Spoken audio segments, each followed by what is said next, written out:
नमस्कार, नित्य साधना में आपका स्वागत है।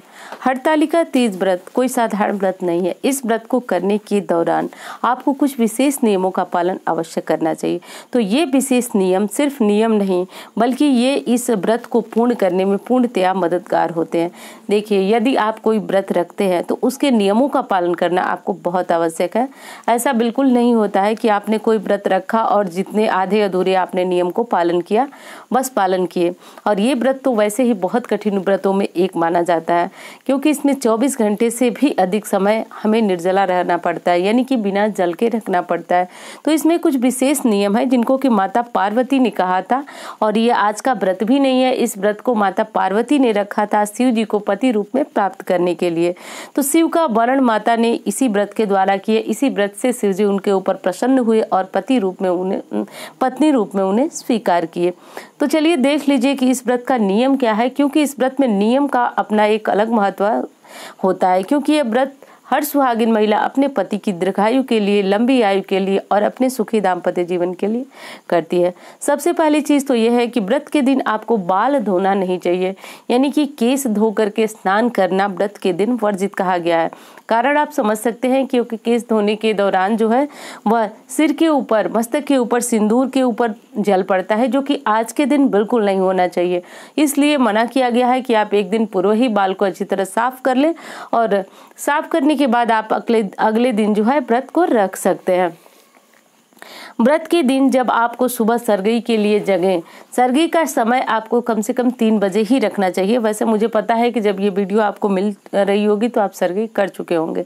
फिर भी जब भी आप व्रत रखें, इन नियमों का ध्यान रखें कि सरगई आपको 3 बजे तक कर लेना चाहिए। सरगई में आप चाहें तो फल, जल इत्यादि का सेवन करें, और फल में केला बहुत ज़्यादा ऊर्जावान रखता है, आपको व्रत के दौरान प्यास भी नहीं लगने देता है। तो आप केले का सेवन, यदि आप ये व्रत करें या फिर जीवित पुत्रिका करें, करवा चौथ, कोई भी व्रत हो, सरगी के समय यदि आप केले का सेवन करती हैं तो वो पूरे दिन आपको ऊर्जावान रखता है। व्रत में आपको प्यास की बिल्कुल नहीं लगती है, पानी की आवश्यकता नहीं होती है। इस बात को भी आपको ध्यान रखना चाहिए। और जो भी सामग्री आप दान करें, तो दान के समय आपको एक चीज ध्यान रखना चाहिए कि दान का मतलब ये नहीं होता है कि आप सिर्फ सामान को बांधे और घर या तो पंडित जी के घर भिजवा दें या आप स्वयं ले जाके दे दें। इस बात का ध्यान रखें कि जो भी सामग्री आप दान करने के लिए निकाली हैं, सर्वप्रथम उनको निकालने, अपने हाथों से स्पर्श करके और कहे मन ही मन कि हमने हरतालिका तीज का व्रत किया और ये चीजें जो है हम ब्राह्मण के निमित्त निकाल रहे हैं। तो वो चीज जो है उसको छू करके दान करना कहा जाता है। और आप अगले दिन इस चीज को मंदिर में भिजवा दे, ब्राह्मण के यहाँ भिजवा दे।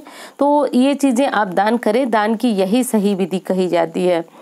अगली चीज है कि जब ये हरतालिका तीज का व्रत जिस दिन आप रख रही हैं, यानी कि कल 9 सितंबर के दिन आप रख रही हैं, तो 9 सितंबर को आपको ये पूरा अच्छी तरह से ध्यान देना चाहिए कि हरतालिका तीज माता ने बोला है कि जो भी सुहागिन महिला कहें, जैसे कि आप साधारण सी बात बता दूं, जो किताब आप पढ़ते होंगे, जो कथा पढ़ते होंगे, उसमें लिखा हुआ है कि पूरी तरह से दुल्हन की तरह तैयार होना है, 16 श्रृंगार करके तब आपको मंदिर जाना है। 16 श्रृंगार में विशेषकर मेहंदी का अपना अलग महत्व होता है। तो मेहंदी आज के दिन जरूर लगाएं, चाहे आप कितनी भी व्यस्त हैं, थोड़ा सा ही लगाएं, लेकिन मेहंदी हाथों में जरूर होनी चाहिए। मेहंदी बहुत अधिक शुभ होती है और सुहाग की वृद्धि कराती है, पति दीर्घायु होते हैं। तो सब मिला करके आपको 16 श्रृंगार करना है, जिसमें मेहंदी अनिवार्य है। ये चीज जरूर करें। करवा चौथ में आप जानते ही हैं, क्योंकि हर साल आप कथा सुनते होंगे कि करवा चौथ की रात्रि सोना नहीं चाहिए। रात्रि सोने से अजगरी का जन्म होता है। तो यदि आपको बहुत अधिक नींद आती है, क्योंकि व्रत में बहुत ज्यादा नींद आती भी है, तो आप रात 12 बजे के बाद जो है सो सकती हैं। और जब तक आप जगे रहें तब तक कोशिश करें कि भगवान के नाम का स्मरण करें, जाप करें। यदि घर में 2-3 महिलाएं हैं तो सब साथ में बैठ करके भगवान का नाम लें, जप करें।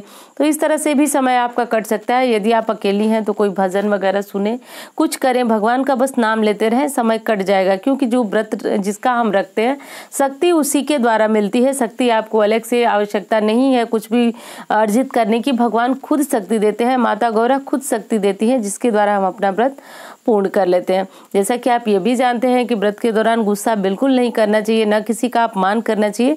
और साधारण सी बात यह है कि यदि आप गुस्सा करते हैं व्रत के दौरान तो इससे आपका व्रत भंग होता है, क्योंकि काम को क्रोध लोभ मोह ये सारी चीजें जो है व्रत को भंग कराती हैं। तो इसलिए इन चीजों से आज के दिन तो जरूर दूर रहें। तो दोस्तों ये जानकारी उम्मीद करती हूँ आपको बहुत पसंद आएगी और पसंद से भी ज्यादा आपके व्रत को पूर्ण करेगी, ऐसी कामना करती हूँ और मिलती हूँ अगले वीडियो में। धन्यवाद।